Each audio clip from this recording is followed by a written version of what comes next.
তোদের অভিষেক ব্যানার্জিকে বলিয়ে দিবি, তোদের মমতা ব্যানার্জিকে শুনিয়ে দিবি, দম থাকলে আর একবার অপহরণ করে দেখাক।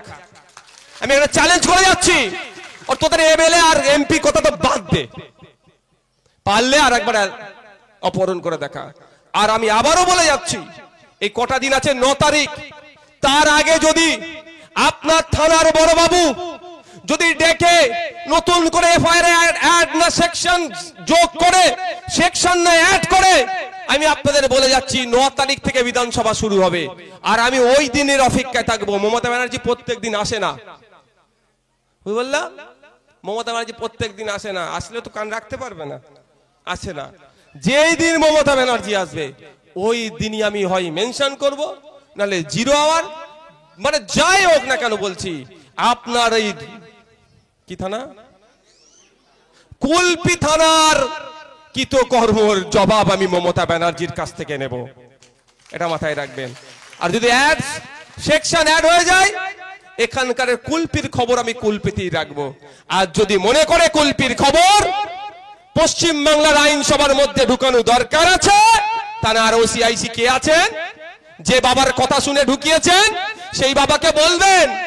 যদি বিধানসভায় সেই বাবা হাজির থাকে, যে নওশাদ সিদ্দিকী মমতা ব্যানার্জির সামনে ম্যাউ ম্যাউ করে না, যেগুলো বলে মমতা ব্যানার্জি হাঁ হয়ে শোনে, জিজ্ঞাসা করবেন।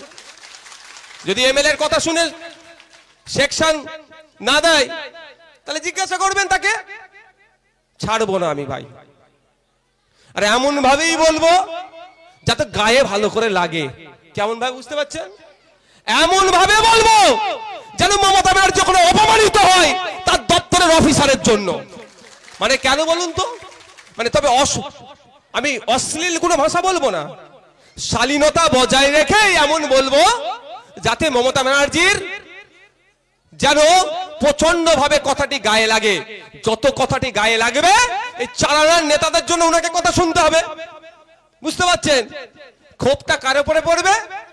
যে এই অফিসার মনে করছে আমি সেকশন কমিয়ে দেব, তার উপরে পড়বে, এটা মাথায় রাখুন। তাহলে টাইটটা কোথায় দিতে হবে বুঝতে পারছেন? কি করবে? আপনারা ভাবছেন পুলিশের বিরুদ্ধে এত বলছে, কি করবে নাকি? ওনার হুঁশ নাই? এই ফজিলা কাজীর মাইনে, ট্যাক্সের টাকা থেকে ওনার মাইনে হচ্ছে, ওনার হুঁশ নাই? এই ধনঞ্জয় বাবুর ট্যাক্সের টাকাতে ওনার মাইনে চলছে, এই হুঁশ নাই? এই বাবুর মহলের মানুষের ট্যাক্সের টাকা থেকে ওনার মাইনে হচ্ছে, উনি যে খাকি ড্রেসটা পরে আছে ওটাও এই ধনঞ্জয় বাবু এই ফজিলা কাজীদের ট্যাক্সের টাকা থেকে পড়ে আছে। উনি কি ভুলে যাচ্ছেন নাকি? আর যদি উনি ভুলে যায়, ওনাদেরকে আমাকে কি করতে হবে? তাহলে এটা স্মরণ করিয়ে দিতে হবে। এই স্মরণ করাচ্ছি এসে, আপনার ডিউটি কি? আমি শুধু ভাবছি, নামটা কি বলো না একবার। জাহাঙ্গীর বাবুর পরিবারের লোকজন আমার অডিওটা নিশ্চিতভাবে দেখবে। আমি তাদের উদ্দেশ্যে বলছি, বাড়ি গেলে জিজ্ঞাসা করবেন কেমন দালাল হয়েছে, যে একটা মেয়েকে তুলে নিয়ে চলে যাওয়ার পরেও যারা তুলে নিয়ে গেল তাদের অ্যারেস্ট করা তো দূরের কথা, তাদের নামে যে সেকশন গুলো দিচ্ছেন, যেগুলো একটা পাতি কেস বানাচ্ছেন। আমি অনুরোধ করছি জাহাঙ্গীর বাবুর বাড়িকে বলবো, বাড়ির লোককে একবার জিজ্ঞাসা করবেন, আরে কত টাকা খেয়েছিলিস রে? আমরা করতে পারছি না, লজ্জিত আমরা। পুলিশ তো আমাদের বন্ধু, যে আমি করতে পারছি না, বাড়ির লোক তো জিজ্ঞাসা করতে পারে, আরে ক টাকা দিয়েছিল রে, তাই না? জাহাঙ্গীর বাবুর বাড়ির লোকটা করুক। আমি শুধু অবাক হয়ে যাচ্ছি। আপনাদের কাছে অনুরোধ করব, জাগ্রত থাকতে হবে, সজাগ থাকতে হবে। এটা উত্তরপ্রদেশে এই ধরনের ঘটনা আমি শুনিনি। হ্যাঁ, উত্তরপ্রদেশে মব লিঞ্চিং হয়েছে, অন্যায় হয়েছে। বাড়ি থেকে জেতা প্রতিনিধিকে বিজেপি তুলে নিয়ে গিয়ে তাদের হয়ে ভোট করানোর জন্য, তাদের হয়ে ভোট দেওয়া, ভোটাভুটিতে অংশগ্রহণের জন্য প্রেসার দিয়েছে। অসম উত্তরপ্রদেশে এই ধরনের ঘটনা নেই, যেটা আপনার আমার দিদির রাজ্যে হচ্ছে। তাহলে আপনাকে আমাকে ভাবতে হবে যে আমরা কোন রাজ্যে বসবাস করছি, কার হাতে ক্ষমতা তুলে দিচ্ছি। আর এই কিছু অসভ্য বর্বর আছে, এই অসভ্য বর্বর গুলোর জন্য পুরো সমাজ আজকে কি হচ্ছে।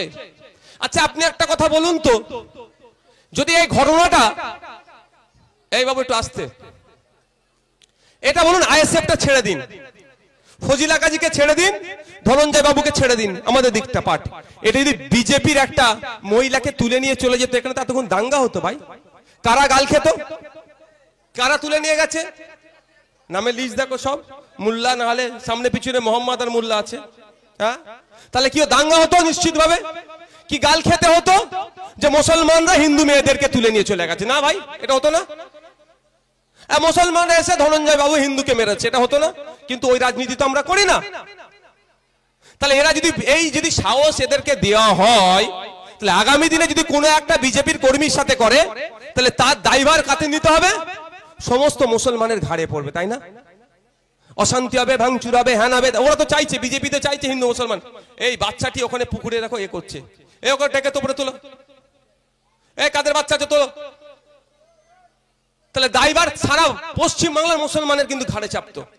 তাহলে এরা এই অসভ্যতা করতে করতে করতে করতে কোথায় যাচ্ছে? এই দিকে এগিয়ে যেতে পারে।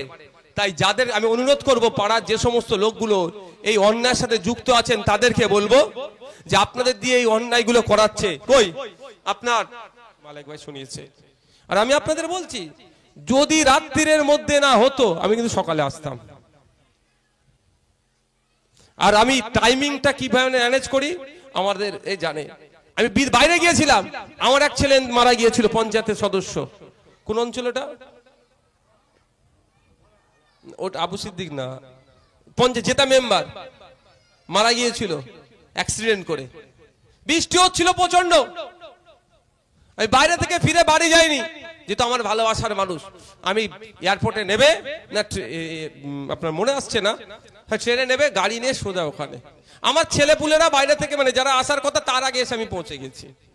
তখন আমি আমার ভালোবাসার মানুষদের প্রতি, আমাকে দুটো চারটে কেউ যদি গালাগালি দেয়, দুধা মারলে আমার রাগ হয় না, কিন্তু আমার ভালোবাসার মানুষদেরকে যারা ডিস্টার্ব করে না, আমার মাথা ঠিক থাকে না। তাই আমার ভালোবাসার মানুষ তো এরা। আপনারা তো আমার ভালোবাসার মানুষ, আপনাদের ডিস্টার্ব করবো, আমি চুপ করে থাকবো?